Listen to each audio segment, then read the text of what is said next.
Welcome back to the podcast, Heal Without Harm. My name is Dr. Clayton Derr, physical therapist and the one bringing you the truth about the healthcare system.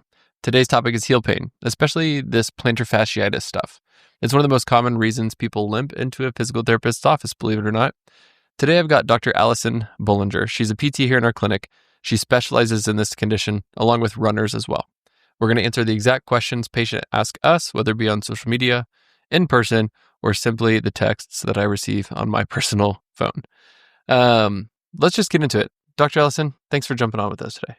Thanks for having me. Let's go straight into it, and we'll use a real life text message that I received from an anonymous human. They texted me and they said, "Hey, I've had heel pain for like 4 to 6 months. I've tried stretches I found online. I lost some weight, bought arch supports, took steroids, anti-inflammatories, and now I'm even considering an injection. What in the world do I do?" What do you say to this person? The first thing I say to the person is that I'm sorry you've tried so many things, because it's not like they're just letting it happen, right? They're trying things and taking advice from people or other healthcare practitioners. But I'll also tell them I almost always start with the fact that maybe only 5% of the people that walk into my clinic thinking they have plantar fasciitis actually have it. There are so many different conditions that can mimic heel pain or bottom of the foot pain. Dr. Google and other people always blame it on the plantar fascia if you have any kind of pain in your heel or bottom of the foot. But we have to think about it can be, for instance, just like where the plantar fascia attaches on your heel, your tendon that attaches to your big, powerful calf muscle also attaches in a similar spot. So it could just be a tendinitis of the calf muscles. It could just be a little nerve entrapment. If those calf muscles are tight and pinching on a nerve, it can refer pain down into the heel. In our growing children, it could be something called Sever's disease. In all of our muscles have referred pain patterns. So if we think of like a man's having a heart attack and his left arm hurts, nothing's wrong with his left arm, but that heart muscle is sending out signals like, hey, somebody come help me. All of our skeletal muscles refer pain as well.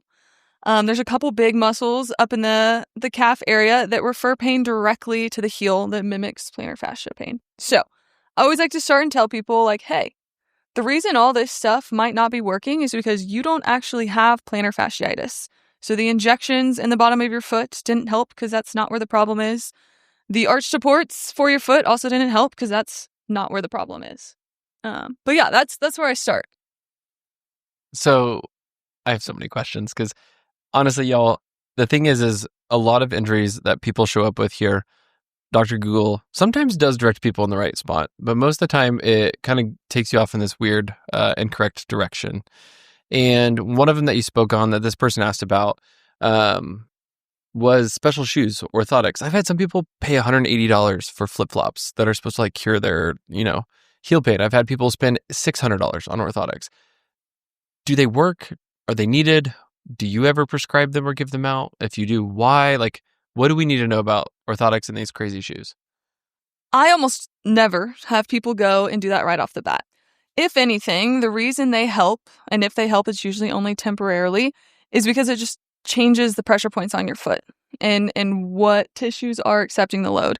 But it's not actually solving your problem in any capacity. It's just putting a Band-Aid on your systems and adjusting and making different tissues carry the load of walking or doing whatever you're doing.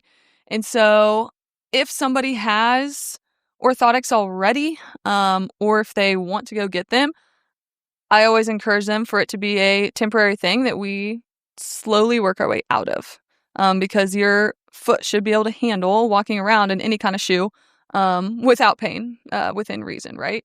And so they can be a Band-Aid temporarily, but they're not actually going to solve your problem, whether it's plantar fasciitis or another issue causing your heel pain. What do you think caused my heel pain, or why do people develop heel pain? That is such a nuanced question. And it's something that like the person sitting across from me, I would ask a lot more questions, right? Because pain is not straightforward for anybody. There are so many factors. If I could tell every person that walks in the door, like, this is exactly the moment you developed pain, the reason you caused pain, I would be a millionaire and I wouldn't even have to see patients in the clinic anymore. But it's nuanced, right? There's so many things that affect pain. In general, an injury occurs because the load we placed on our tissues exceeded our tissue's capacity at that time. Now, the things that tissue capacity, so how well our calves or our heel or whatever can handle load, changes throughout time based off a lot of things. Our emotional stress can change our body's capacity to handle load at a moment. Our hydration levels, our sleep levels, if we've been sick recently, all of these things affect it. And it's usually kind of a perfect storm of things where we just did too much. It set off our pain signal or our nervous system, alarm system of pain. Or it's gradually occurred where we've slowly put more or too much load on this tendon or these tissues for a long time. And it's finally added up where it's reached the point where now we have actual inflammation or injury of these tissues. But it's a very nuanced question that I wish I had an exact answer for. So if you talk about inflammation, why did the steroids or the anti-inflammatories not just solve my problem, do you think? A couple reasons. Number one, if it did not solve your problem, it's either because you didn't actually have plantar fasciitis, and so the shot was in the wrong spot in the first place, so it's not going to cut where your actual inflammation is. That can be one thing. Another thing is, even if they put it in the right spot or you do get relief from it, it's probably only going to be temporary.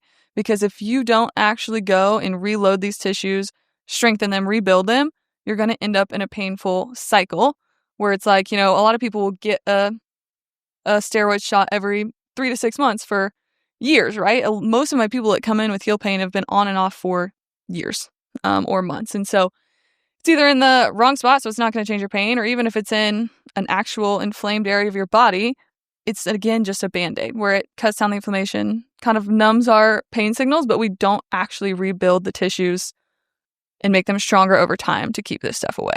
Hey, it's Clayton. Quick mid-show favor. This episode's got you nodding along or saying, that's interesting. Do me a solid.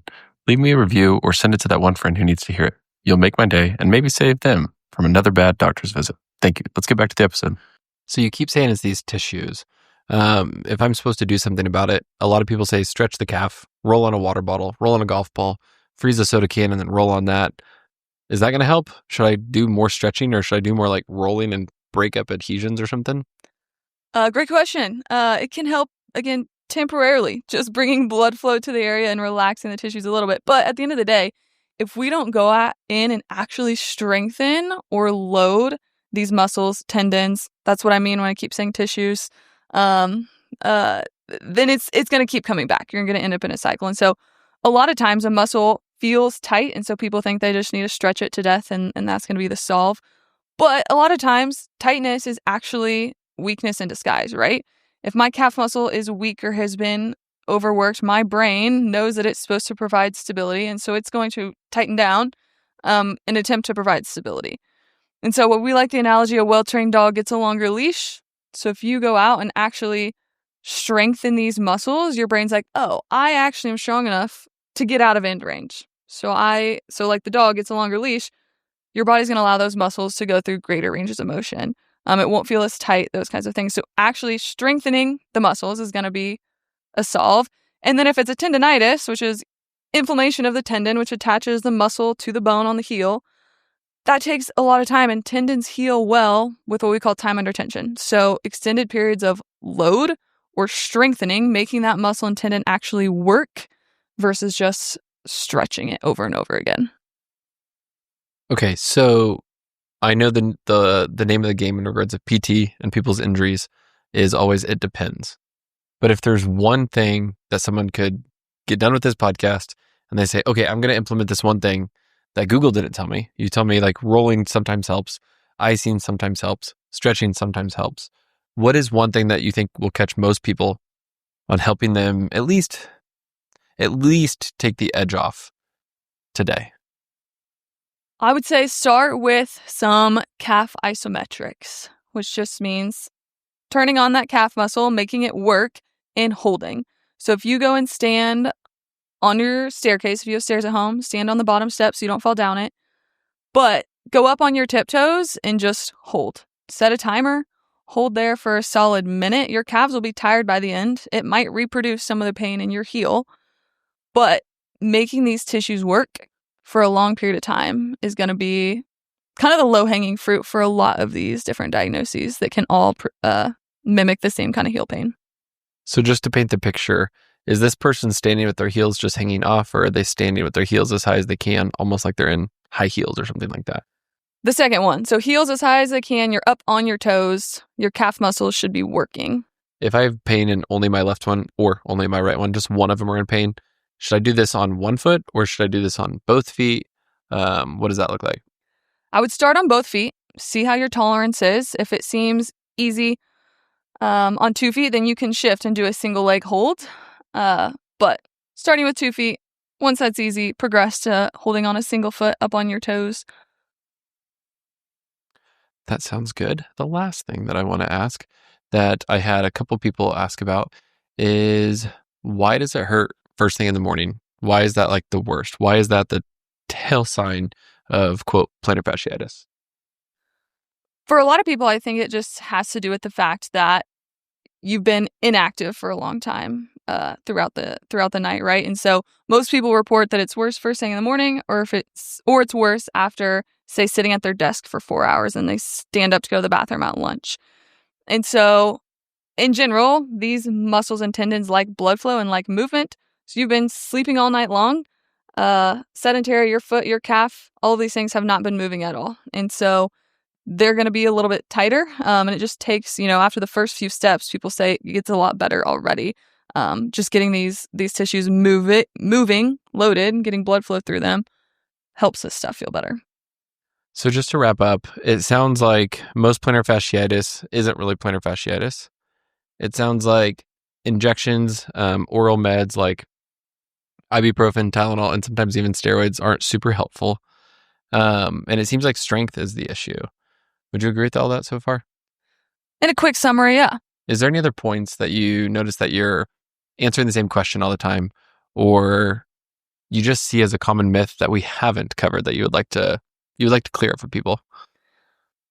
The only other thing that I would say too is a lot of people, when they're doing these strengthening exercises, think that it shouldn't be bothersome or uncomfortable at all. And a lot of times with some of this tendonitis or foot stuff, there'll be a little bit of discomfort in your heel while you're strengthening at the beginning. We don't want it super intense though, but if if we have a pain scale 0 to 10 and your pain's between a 0 to 3, you get a green light. We're going to keep working and loading through that. Because a lot of people will say, well, those exercises caused me a little bit of pain, so I've just rested the rest of the week. That's not getting us anywhere closer to the goal. We have to find that good zone of loading you enough, which might be some low-level discomfort, but not pushing it too far to irritate you. And so just know that with this stuff, there's commonly a little bit of discomfort as you're starting to strengthen.